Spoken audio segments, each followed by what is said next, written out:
Beyond the Edge, a sequential entertainment podcast by Dray and Calum Verrecchia.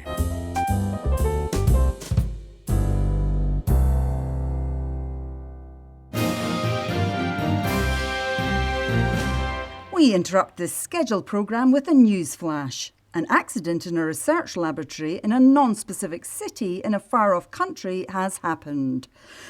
A deadly pathogen of unknown origin with potential pandemic proportions has been let loose on the world. A pathogen, if left unchecked, could devastate the world's reserves of cheddar cheese. A representative for the government of that far-off country has said that there is nothing to be worried about. It's an isolated incident and there's nothing sinister going on.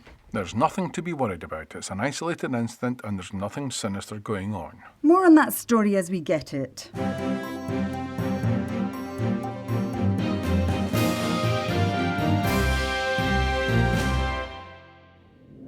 Ah, hello there. You're finally awake then. How you doing there, chap? Yeah, a bit sore, but I'm good, thanks. What are you in for then? I was in getting castrated. Wow, that's a bit radical, isn't it? Yeah, well, I've got 6 kids, and, well, the wife and I, we just thought, enough is enough. Brave man. Yeah, well, as I say, the wife and I discussed that, 6 kids and that, lots of mouths to feed. What about yourself? What are you in for? Oh, I'm getting one of those vasectomies. That's the word I was looking for.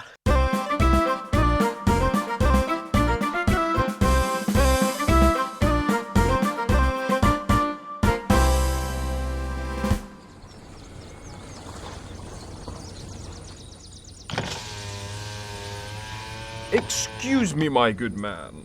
Could you tell me how far it is to Inverness? Well, I'm not very sure about that, but I do ken that it takes 4 hours to get from Inverness to here. I see. So, shouldn't it take the same from here to Inverness? Oh, no, not necessarily.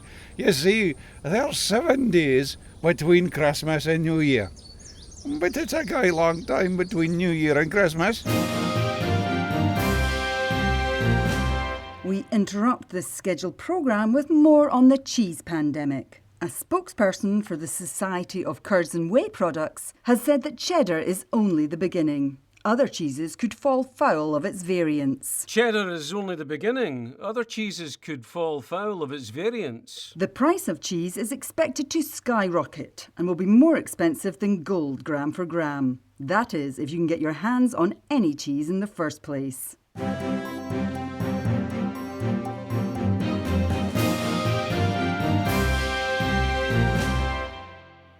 Why do you always fall asleep when I'm talking to you? I'm not sleeping, I'm praying. What on earth are you praying for? That you'll stop talking to me and let me sleep.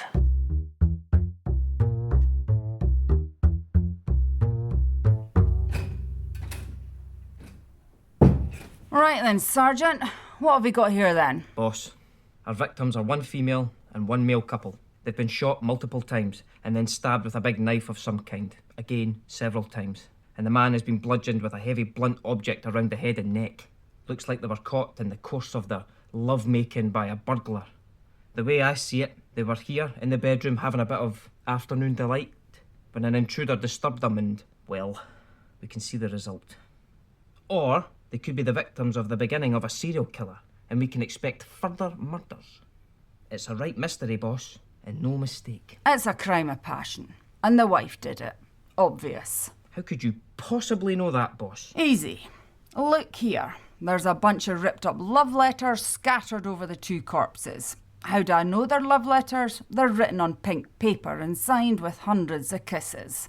It's in the middle of the afternoon and no self-respecting couple would ever consider lovemaking at this time of the day. Nighttime and in the dark only.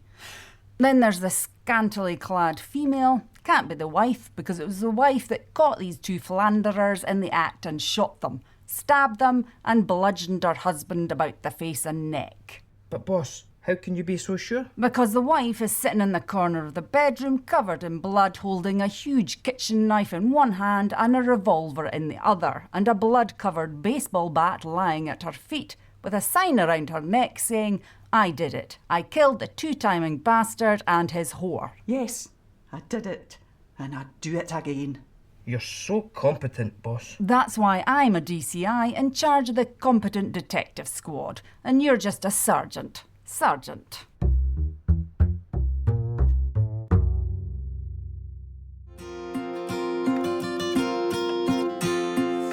Just relax back in the chair, William, and we'll begin our session shortly, okay?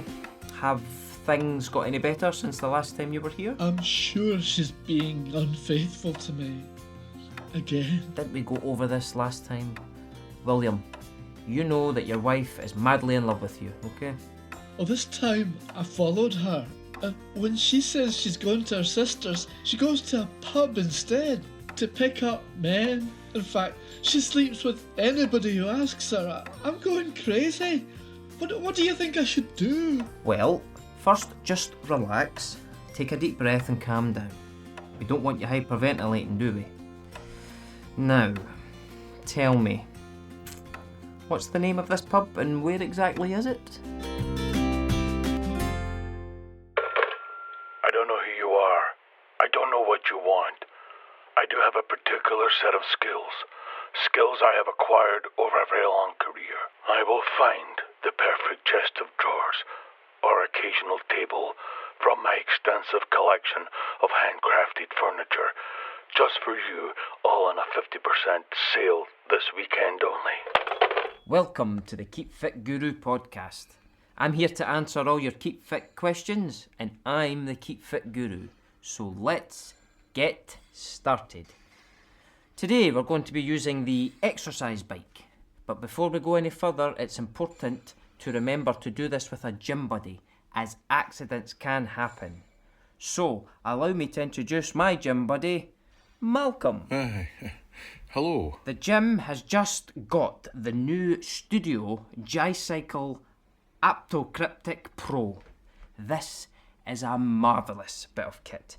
It has a gyno motor at its heart. Now this is the type that can set a pace for you, and I'm going to show you how to correctly and effectively use the exercise bike. First and foremost, get the height of the seat right, then the handlebars, and make sure that you set the screen at eye level. That way you won't have to bend and strain to see it. You also need the seat at the correct height. That means that you don't hit your knees against the front upright. It's very simple to use. The green switch is to turn it on, the dial sets the pace, and the red switch is to turn it off. You can also set the handlebars to move back and forth, but if you're not used to this, I'd just leave it at standard. But I'm well versed in using this exercise bike, so I'll set it to maximum. I'm able to handle the stress of this, but if you're not that experienced, you could find yourself losing control. So as the bike gathers momentum and it gets faster and faster, and you feel like you're starting to lose control with the bike, all you have to do is take your feet off the pedals. The bike then registers that you're not pedaling anymore, and it begins to slow down gradually. Once the bike has slowed down and come to a complete stop, make sure that you dismount off the bike correctly, like so. And that is how you effectively use the Studio J-Cycle Aptocryptic Pro. Safely and accident-free. I certainly couldn't have done it without my gym buddy Malcolm here. Aye.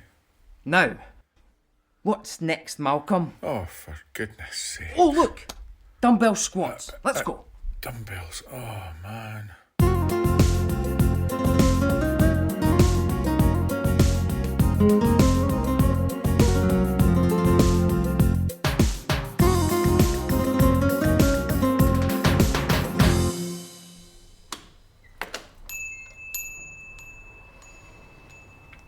How are you today? I'm looking for Manny the language expert. Aye, that's me, Manny the language expert. Well, I've just moved here to little old Aberdeen. I'm in the oil business. Aye, of course. The oil business, Aberdeen. Well, what can I do you for? I was given your name by a buddy who says you helped him with the local language. I'd like to learn some of that local language. No bother at all. Okay, so could we start with the word for what? Aye, that would be fit. Fit means what? Aye, that's right. Oh, okay, I think I get it. Yeah. So what about, fit about the word for foot. Fit. I'm asking about the word for foot. That would be fit. But you said fit was for what? No. Fat is for foot. And fat is for what? This is getting complicated. So what would you say about someone who exercises a lot? They would be what and healthy? Fit. I said, would they be what and healthy? Fit, man. Foot? No, man. Fit. Fat. Fit and healthy. Aye, fit and healthy. That's what I'm asking. Fit?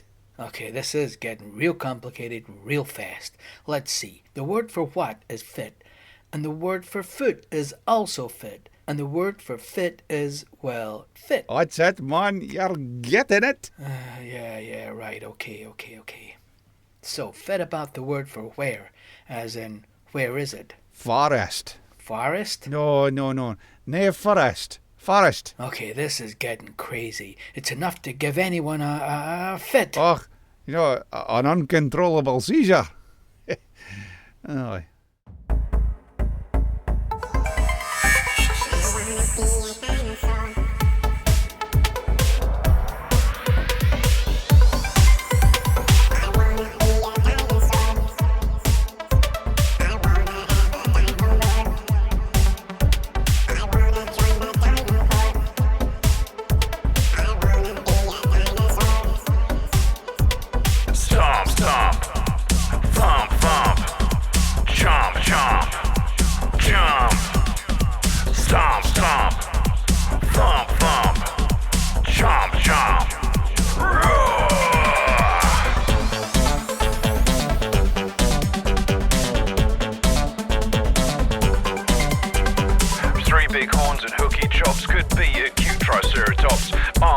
Herbivores be cool to be a stegosaurus. I'd swoop in, but then I'm gone. If I was fierce pteranodon, I'd eat 1,000,000 target prawns. If I could be a megalodon.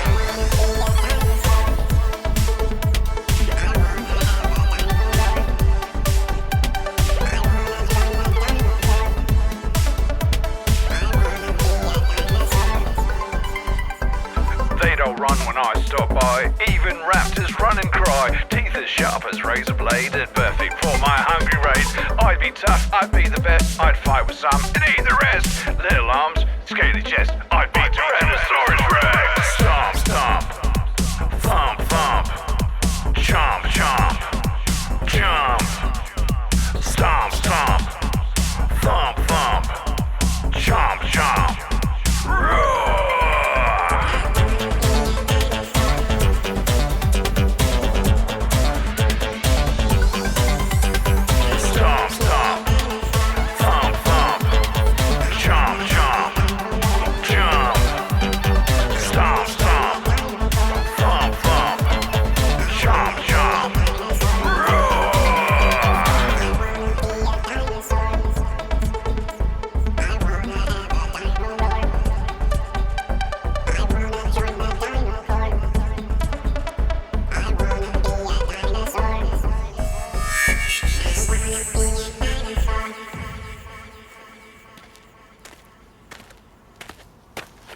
Right, you get the cash, man.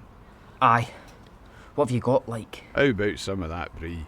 Nah, too French. Anything Scottish? Cabic? Nah, a bit bland. And see the oats, they get caught in my teeth. You got any blue murder? I just sold the last bit. I've got some of that Lanark blue, though. I can't stand that sheep's cheese, mate. I prefer only cow. Oh, right. Yeah.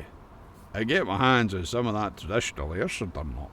See, now that's what I'm talking about. I heard there was some of that Isle of Mull up for grabs. Oh, no chance. Last few kilos of that cheddar cheese were bought by some laird up in the Orkney. Bastard. Right then. Traditional Ayrshire Dunlop it is then. £3,000. Eh? £3,000 a kilo. You're lucky to get that price, man. Seriously strong cheddar selling for twice that, if you can get it in the first place. Aye, alright. When and where? Sweet.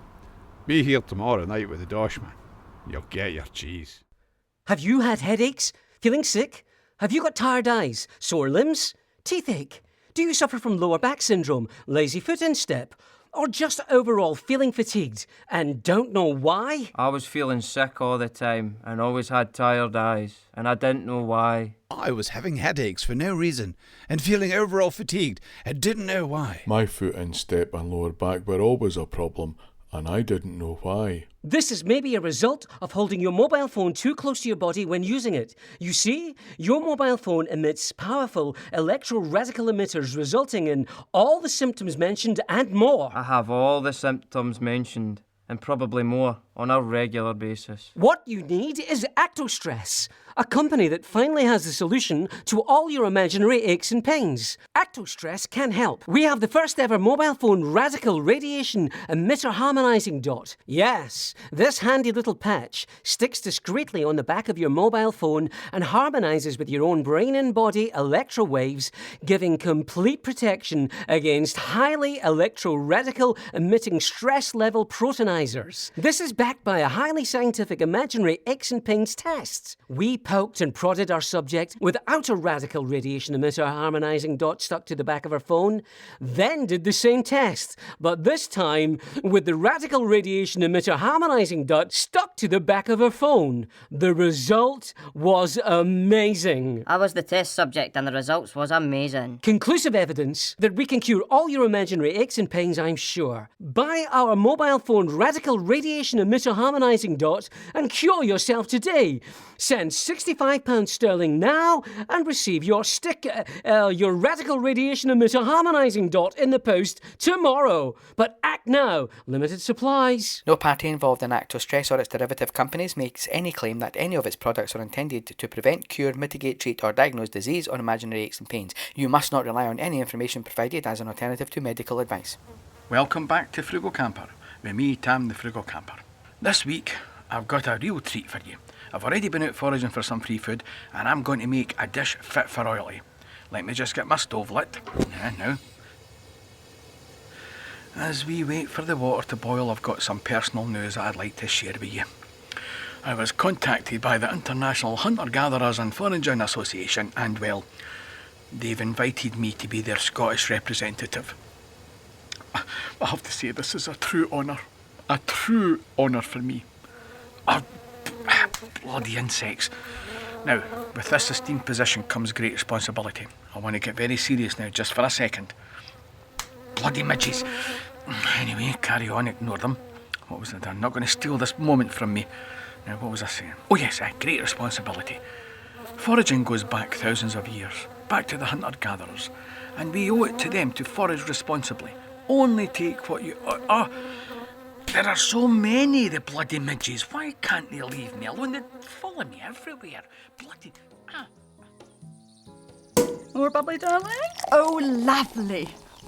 I had the neighbours at my door in the middle of the night. 3 a.m, I ask you. Technically, it's the middle of the night, 11:59. As soon as it's midnight, it's already morning. Not the time, Lily. It was just as well that the Highland Band and I were still rehearsing our bagpipe routine. Hello? Are you there? Psst. Over here. Behind the bins. You got the cheese, man? Well, I do have cheese, like. Not the traditional Ayrshire Dunlop. But I've got buyers, man. People are relying on me. Keep your voice down. I can only get some Anston. Now, I know it's not the same. You're no kidding. It's too crumbly, man. I need something with a bit more cheddar, like. Okay. Keep your hat on. I'll get some Campmas O'May for batter.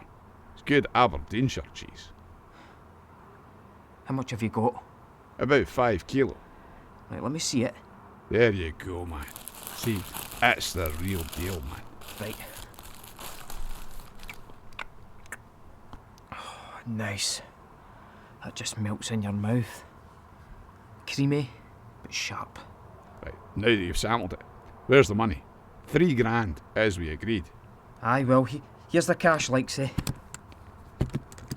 Nice. Good doing business with you. See ye. Wait.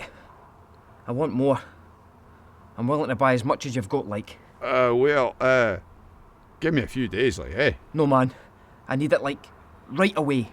My people can get a hold of unlimited cash. I've got a suitcase full of cash right here. I'm ready to buy it right now. Right, wait here. I'll call the boss. See if she can help you. Boss, aye, I've got a buyer here with a suitcase full.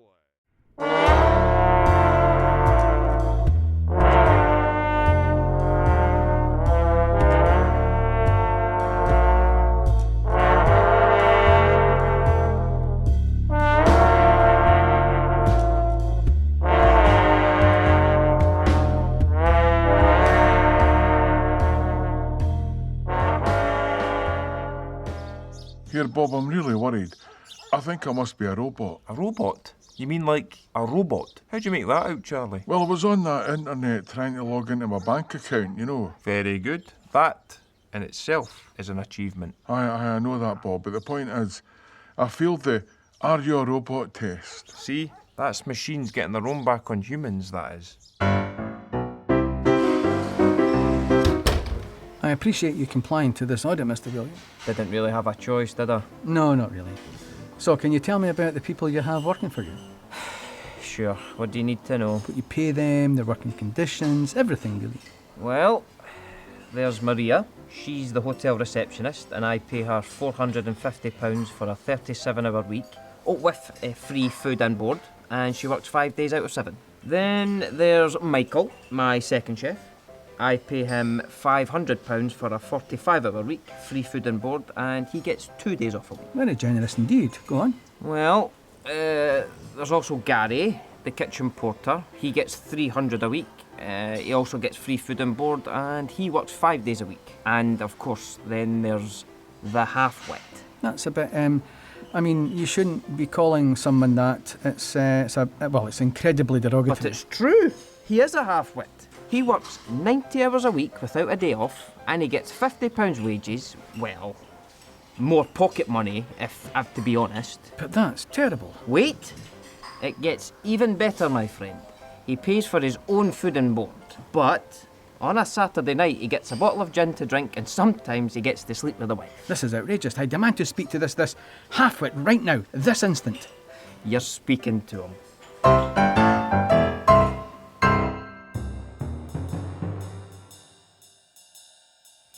That was very foolish of you to get caught like that, international spy. I thought you'd be more of a formidable foe. Here, isn't that beardy hipster guy for a painting? Luke Lestrade, you imbecile. And I wouldn't count your chickens before they hatch. Oh, very apt. As you can see, I've had my men tie you spread eagle onto stakes in the ground and cover you and your accomplice with a mixture of corn, grains, and kitchen scraps. Yes. Disgusting. My mum never throws anything away, like food and that. I mean, she turns everything into something else. Last week we had mince and tatties, and the next night she turned the leftovers into chili con carne or something. It was great. Will you shut up? What I am about to unleash will have them flocking. Do you expect me to talk? What? Do you expect me to talk? Why would I? Well, every megalomaniac expect the hero to talk and give away vital secrets to thwart your evil plan. I like to talk. I think it's a good thing to talk.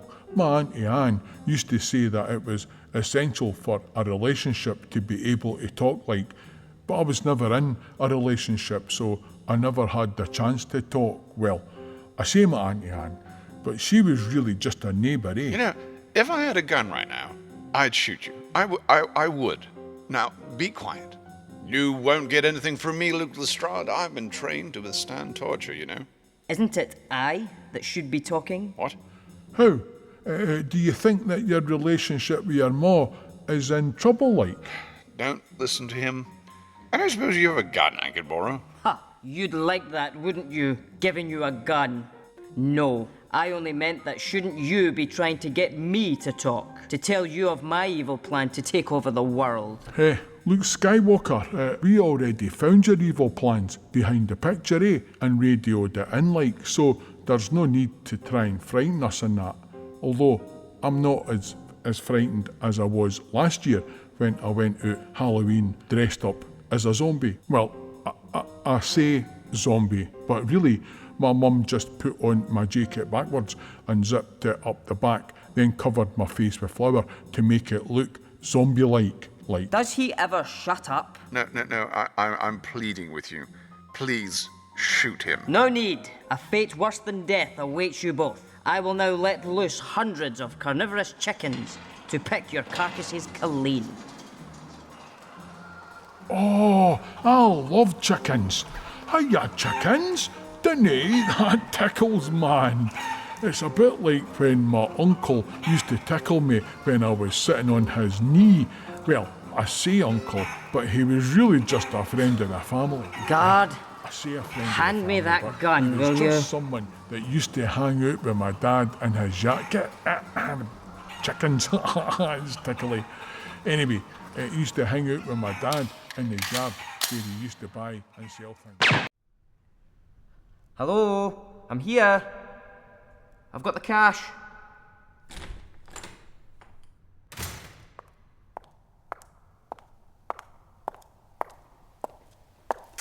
I hear you're looking to buy some cheese. You're Mary Burns? Yes, I am. But you are one of the finest purveyors of cheese in the country. Well, you know the cheese world, don't you? But your name is synonymous with quality dairy products, primarily cheese, but you've recently ventured into the organic yogurts. I don't understand. Why are you doing this? Do you realise how many varieties of cheese there are in the world? Thousands. Thousands. Literally every country in the world does dairy manufacturing. Even Japan has a cheese. Sakura. It's a relatively smooth white cheese ripened with yeast that's matured on top of sakura leaves, or cherry blossom leaves, hence the name. I've never tried that cheese. That sounds tasty. Well, you never will now. I created the pathogen that became the pandemic to kill off all the world cheese supplies, except Scottish cheese. I like to call it my plandemic. You're mad. You'll never get away with it. Oh, but I already have. With Scottish cheese prices going through the roof on the black market, I'll be able to begin manufacturing of cheeses and other dairy products, all from Scotland, on a scale far larger than ever before. My plan for world cheese domination has already begun. You'll never get away with it because I'm not what I seem. I've just pressed a button in this device that has alerted my colleagues that are waiting outside, and they will be here momentarily. For I am not just a simple buyer. I am an officer from the International Department of Cheese and Other Dairy Product Manufacturing, or IDCODPM. I know it's a bit of a mouthful, but we're working on the name. I'm here to stop your evil plan of world cheese domination. My plans have been foiled. Blast you and the IDCODPM. Yes, it is a bit of a mouthful. Take her away. No prison is secure enough to hold me. You may have halted my plans for world cheese domination, but I'll be back. My stark warning to you is, watch your chicken stocks. Are you stockpiling the world's egg production?